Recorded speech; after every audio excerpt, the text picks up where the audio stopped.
Neither here nor there. Some of the people who are telling us that we must stay loyal to parties have changed parties themselves several times. You know, His Excellency Kalonzo Musyoka started off in Kanu. In 2002, he moved to LDP. Just before the 2007 elections, he moved to Labour Party of Kenya. And then he took on a wing of ODM Kenya, and then he eventually became Wiper. So he has gone through a political transition, just the same as other leaders have. This obsession with party politics has no real basis. It is not a key factor for development. For us, we are being accused of siding with William Ruto. So what?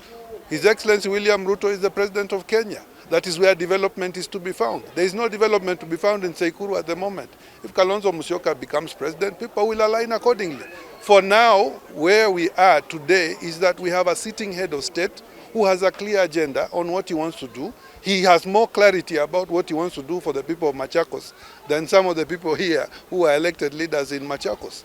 So for me, I have no apologies to make. You know, if you are looking for a sycophant or a party loyalist, you will not find it in me. I will take the position that will benefit the people of Machakos, no matter where that road takes me. I was never in Wiper. I was in CCU. I was a party leader for CCU. When I finished the elections in 2022, I resigned from the party. I left the party. I gave it back to its owners, one of whom is a sitting governor. And I am now joining the UDA party. And the UDA party will take us through to the elections in 2027. If there is a change, you will be notified of that change. For now, let me make it clear. We will stand with UDA because UDA is where Machakos can only be saved from the kind of criminality that is going on here. It is this Wiper stronghold that cannot fight corruption. I find it very interesting that some people will be accusing the national government of corruption when in Machakos we have become the poster child for criminal conduct and corruption.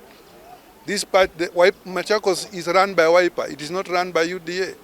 Machakos is featuring in the Auditor General's report. It is not William Ruto's name that is there. It is the name of the governor and the party that she represents that is there. So for me, this party is neither here nor there. As I said, I will stand with UDA because I feel and I believe that UDA will form the next government, and I want to be sure that the people of Machakos do not get stuck in the opposition for another 20 years. We have roads to build. We have a county to bring back from the Stone Age where it has been taken now in the last 5 years. We must get out of the Auditor General's qualified reports. We have things that we must do that cannot be done with the traditional sycophantic tribalistic politics. And I will not be part of a tribal campaign merely because I am a Mkamba, then I must be in Wiper. Wiper can only have one elected member for each seat at any one given time. What happens to the others? Do they stop being Wakambas? So these are questions we must ask and our people must ask. Does this party represent the beginning and the end for our community? Concerned about this valuation role that we understand the county government of Machakos is in the course of publishing. More so because of the secrecy, the clandestine manner in which it is being handled. How is it possible that the governor is putting up billboards all over this county telling us about a valuation role for which absolutely no public participation has happened? There is nobody we have met, and I've been to all the 8 sub-counties, who have been called for a meeting. They have been explained the implications of this change in the valuation. Even to say that you are scrapping land rates in arrears and penalties for people who have not paid up to date is okay, but it's trickery if you are not explaining the increments that are going to happen. This valuation role, you cannot find the details online. You cannot see the consultation process anywhere. But the implications on the ordinary mwananchi in Machakos are going to be very severe. Na nataka niwaambie wakazi wa kaunti yetu, sana sana wakulima, wanabiashara na wengine ambao wako na hatimiliki za mashamba na hawajui ile rates mpya ambazo watakuwa wakilipa, na hata vile hiyo kufikia hizo rates hatujui ni formula gani imetumika. Na yangu si kusema ni illegal ama ni kitu mbaya, nisema kwangu naona ni kitu ya ukora, ni kitu ambaye inajaribu kufunga wananchi macho, na kwa vyovyote vile tutajaribu,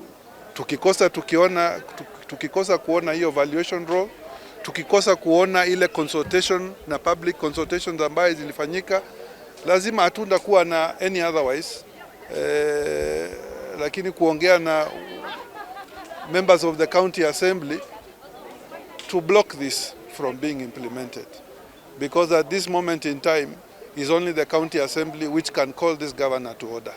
This governor is rogue. It's determined to make Machakos uncompetitive.